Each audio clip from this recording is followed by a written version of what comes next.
Hello दोस्तों, आप सभी को प्रभु यीशु मसीह के नाम में जय मसीह की, परमेश्वर के नाम की स्तुति और महिमा हो। मैं विश्वास करता हूं परमेश्वर ने आपको और आपके परिवार को सुरक्षित रखा है, संभाला है। प्रभु के नाम की स्तुति और महिमा हो। दोस्तों, फिर से मैं आप सभी का स्वागत करता हूं हमारे एक और नए वीडियो में। और आज का वीडियो हर एक मसीह भाई बहन के लिए है जो प्रभु की ओर से आशीष पाना चाहते हैं, परमेश्वर की ओर से चाहते हैं कि प्रभु आपको आशीषित करे, आपके जीवन में आशीष दे। इस संसार में भी भौतिक चीज़ों से परमेश्वर आपको आशीष दे और स्वर्ग में भी आपको बहुत आशीष मिले। अगर आप ऐसा चाहते हैं तो आज का वीडियो आपके लिए। ठीक है, आज हम भजन संहिता से देखेंगे कि परमेश्वर अपने लोगों को किस प्रकार से आशीष देता है। इसीलिए वीडियो को शुरू से लेकर अंत तक देखें और वीडियो पूरा देखने के बाद अपने मसीह भाई बहनों में वीडियो को शेयर करना बिल्कुल भी ना भूलें। तो चलिए देर नहीं करते हुए आज के वीडियो को शुरू करते हैं। दोस्तों, भजन संहिता 128 यहाँ पर जब हम पढ़ते हैं तो प्रभु का वचन यहाँ पर बताता है परमेश्वर का जो भय मानता है ना, वो आशीष पाएगा। जो व्यक्ति प्रभु यीशु मसीह का भय मानता है, उससे डरता रहता है, उसके वचनों पे चलता रहता है, उसकी इच्छा के विरोध में नहीं जाता, यीशु ने जो कहा है उसी बात को मानता है और अपने जीवन को पवित्र रखता है, ऐसा आदमी इस पृथ्वी पर रहते हुए भी आशीषित होता है। और इस पृथ्वी से जाने के बाद यानी यीशु मसीह के आने के समय जब वो स्वर्ग में जाएगा, रैप्चर में चला जाएगा, तो भी वो आशीषित होगा। वहाँ पर भी उसको बहुत प्रतिफल मिलने वाला है, बहुत अच्छी अच्छी चीज़ें वहाँ मिलने वाली हैं। उसका सिर ऊंचा किया जाएगा, उसके सिर पर मुकुट रखा जाएगा, सोने का मुकुट, एक इज्जत वाला मुकुट रखा जाएगा। अगर आप इस संसार में परमेश्वर से डरते हुए और उसके पवित्र वचनों के अनुसार जीवन जीते हैं तो, ठीक है ना। इसीलिए भैया शैतान के कहने पे मत चलो, जैसे शैतान बोलता वैसा मत करो। वैसा करके आप परमेश्वर के यीशु मसीह के सिर को लज्जित मत करो, झुकाओ मत, लेकिन वचन पे चल के शैतान के सिर को झुका दो, शैतान को हराओ और स्वर्ग में तुम्हारे लिए बड़ा प्रतिफल है, ठीक है ना। और अगर हम भजन संहिता को पढ़ते हैं तो वहाँ पर भी प्रभु इसी प्रकार कहता है। भजन संहिता अध्याय 128 को अगर हम पढ़ेंगे तो वहाँ पर लिखा है, देखिए क्या लिखा है। ये वचन जो है उन सारे मसीह भाई बहनों के लिए है जो प्रभु यीशु मसीह के वचन के अनुसार जीवन जीते हैं, ठीक है ना। प्रभु के वचन पर चलने वाले लोगों के लिए प्रभु क्या कहता है। कहता है, क्या ही धन्य है हर एक जो यहोवा का भय मानता है और उसके मार्गों पर चलता है। किसका भय मानता है? यहोवा का भय मानना चाहिए और उसके मार्ग पे चलना चाहिए। तो धन्य है वो व्यक्ति जो यहोवा का भय मानता है और उसके मार्ग पे चलता है। ऐसे लोग परमेश्वर कहता है तुम धन्य हो, तुम्हें वचन में चलना है, तुम्हें शैतान के मार्ग पे नहीं चलना है, तुम्हें यीशु के मार्ग पे चलना है। अगर आप शैतान के मार्ग पे चलते हैं, सांसारिक बातों में मन लगाकर चलते हैं, तो याद रखिए कि आप प्रभु से कुछ नहीं पाएंगे, लेकिन अनंत काल के लिए आप नरक में डाल दिए जाएंगे शैतान के साथ। लेकिन अगर यहोवा का, परमेश्वर का भय मानेंगे, उसके मार्गों पे चलेंगे, तो भैया स्वर्ग में आपको नया जीवन मिलेगा, कभी ख़त्म नहीं होने वाला जीवन मिलेगा, कभी नहीं मरोगे। फिर एक बार आप स्वर्ग चले जाओगे तो फिर कभी नहीं मरोगे। इसीलिए आप भैया नरक मत जाओ। जो एक बार नरक चला जाएगा वो कभी नहीं मरेगा, नरक में तड़पता रहेगा, जलता रहेगा, चिल्लाता रहेगा, कोई उसकी नहीं सुनेगा। वैसे अगर आप स्वर्ग में जाओगे तो आपको आनंद, शांति, सब कुछ मिलेगा हमेशा हमेशा के लिए। इसीलिए प्रभु कहता है उसके मार्गों पे चलो, शैतान को हराओ, शैतान के सिर को झुका दो, पाप करके यीशु के सिर को मत झुकाओ, पवित्र जीवन जीकर यीशु के सिर को ऊंचा करो। तो ऐसे व्यक्ति जो परमेश्वर का भय मानता है, उसके मार्ग में चलता है, उसको परमेश्वर क्या देने वाला है। आगे की आयत को पढ़ लेते हैं। दूसरे आयत में लिखा है, तू अपनी कमाई को निश्चय खाने पाएगा। परमेश्वर कह रहा है तू अपनी कमाई को निश्चय खाने पाएगा। हर एक मसीह विश्वासी जो काम करते हैं, नौकरी करते हैं, उसके लिए परमेश्वर कह रहा है तू अपनी कमाई को निश्चय खाने पाएगा, कोई तेरा बर्बाद नहीं करेगा। ठीक है, आगे कहता है तू धन्य होगा और तेरा भला ही होगा। तू क्या होगा? धन्य होगा और तेरा क्या?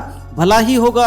अगर आप प्रभु के वचन के अनुसार चल रहे हो तो आपको क्या मिलेगा इस संसार में। अगर आप काम काज करते हैं, बहुत सारे हमारे मसीह भाई बहन लोग क्या करते हैं, नौकरी करते हैं, जॉब करते हैं, बिजनेस करते हैं, लेकिन तरक्की उसमें नहीं हो रही, उनको सफलता नहीं मिल रही, जो कुछ कमा रहे हैं सब ऐसे ही चला जा रहा है।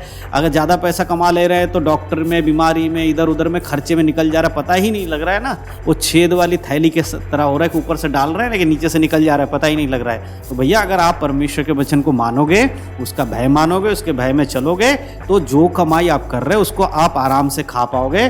शैतान आपकी कमाई को बर्बाद नहीं कर पाएगा, आपके जॉब में, आपके बिजनेस में वो आपको नुकसान नहीं दे पाएगा अगर आप परमेश्वर के वचन में चल रहे हो और परमेश्वर के वचन के मार्ग में चलते हुए जा रहे हो। तो कभी भी आपको शैतान इन बातों में आपको हरा नहीं पाएगा, आप निश्चय अपनी कमाई को खा पाओगे। ठीक है, परमेश्वर कह रहा है ऐसा व्यक्ति जो मेरा भय मानता है वो उसको मैं उसकी कमाई भी दूंगा और स्वर्ग में भी उसका धन मैं इकट्ठा करूंगा। आपका धन स्वर्ग में भी होगा और इस पृथ्वी पर रहते हुए भी आपको आशीष मिलेगी। ठीक है, और आगे के वचनों को पढ़ लेते हैं। वहां पर परमेश्वर कह रहा है, तीसरे आयत में लिखा है, तेरे घर के भीतर तेरी स्त्री फलवंत दाख लता सी होगी, तेरे मेज के चारों ओर तेरे बालक जलपाई के पौधे से होंगे। ठीक है, जो मसीह भाई बहन शादीशुदा हैं, जिनकी शादी हो गई हैं, परमेश्वर कह रहा है ऐसा व्यक्ति के जो परिवार है, जो उनकी स्त्री है, उनके घर में जो स्त्री है वो फलवंत दाखलता सी होगी, उनके संतान होंगे वो आशीषित होगी, वो फलवंत दाखलता सी होगी। फलने वाली जो पेड़ होते हैं ना, अंगूर, दाखलता, वो फल देने वाली दाखलता होगी। और उनके जो बच्चे होंगे वो जलपाई के पौधे के समान होंगे, जो पानी में होता है जलपाई जो भर जाता है, बिल्कुल ऐसे बालक होंगे, उसके चारों ओर होंगे। आशीषित परिवार होगा। अगर जो यहोवा का भय मानता होगा, उसके मार्ग पे चलता होगा, उसका परिवार हमेशा आशीषित परिवार होगा, अच्छा परिवार होगा, अच्छी पत्नी होगी, अच्छे बच्चे होंगे, अच्छे पति होंगे, अच्छे माँ बाप होंगे। ये कब होगा? अगर आप यहोवा का भय मान के चल रहे हो तो ज़रूर आपके जीवन में परमेश्वर ये आशीष देगा। ठीक है, और आपको परमेश्वर ऊंचा उठाएगा।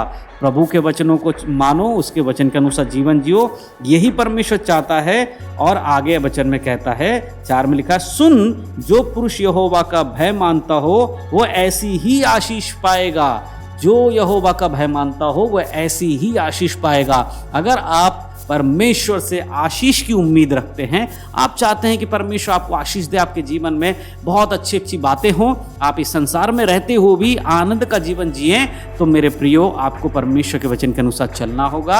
आप देखेंगे कि शैतान आपको परीक्षा में जरूर डालेगा। वो क्या करेगा? शैतान क्या करता है? देखो, शैतान का काम क्या है?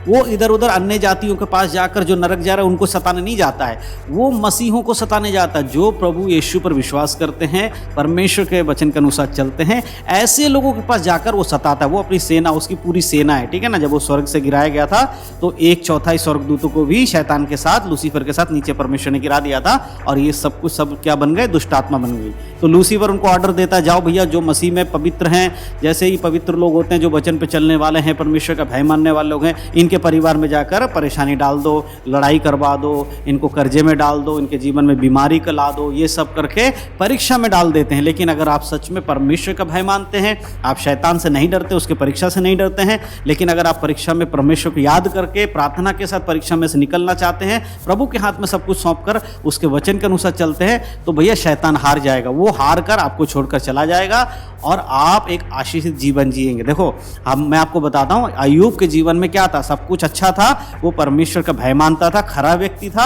लेकिन अचानक शैतान आकर उसके जीवन में परीक्षा लेकर आता है और उसके बच्चे मर जाते हैं, उसका धन संपत्ति सब चला जाता है, सब कुछ बर्बाद हो जाता है, उसके शरीर में फोड़े फुंसी सब निकल आते हैं। यहाँ तक कि उसकी पत्नी भी उसको इनकार करने के लिए कहती कि परमेश्वर का इनकार कर दे, लेकिन वो ऐसा नहीं करता, क्योंकि वो धन्य था, परमेश्वर पर विश्वास करता था, परमेश्वर का भय मानता था और उसके मार्गों पे चलता था। इसीलिए परमेश्वर ने बाद में उसको दुगुना आशीष दिया। इस संसार में उसको सब कुछ मिला, जो उसका खो गया था सब कुछ परमेश्वर ने उसे दिया। ऐसे ही आप अगर परमेश्वर के वचन में चलेंगे, परीक्षा में पढ़ेंगे, हो सकता है आपके जीवन में बीमारी हो, परेशानी हो, कलेश हो, आपके बिजनेस नहीं चल रहा होगा, आपकी नौकरी में दिक्कत आ रही होगी, आपके घर में कलेश हो रहा होगा, बहुत कुछ में आप दबे होगे। अगर आप प्रभु पर विश्वास करते, परमेश्वर पर विश्वास करते, प्रार्थना में जीवन बिताते हैं, ऐसा समय आएगा कि आपकी सारी परेशानियों को परमेश्वर दूर कर देगा। शर्त एक ही है कि आपको परमेश्वर के वचन के अनुसार जीवन जीना होगा। इसीलिए परमेश्वर आज के वचन में कहता है, यदि तू मेरा भय मानता है, मेरे मार्गों पे चलता है, तो ये सारी आशीष मैं तुझे फिर से दूंगा। शैतान तेरी आशीष को छीन नहीं पाएगा, क्योंकि मैं अपने डरवैयों को ऐसे ही सारी आशीषों को देता हूं। तो प्रभु का वचन आज हम सबसे यही कहता, आपसे यही कहता, इसीलिए वचन को सुनकर इसको मनन करें, परमेश्वर के हाथों में जीवन को समर्पण करें और अपने जीवन में परखें, कहीं पर भी कमी घटी है प्रभु के हाथ में सौंपें और एक पवित्र जीवन जिए, तो आप इस संसार में भी आशीष पाएंगे और यीशु के आने के बाद स्वर्ग में जाकर भी आशीषित होंगे।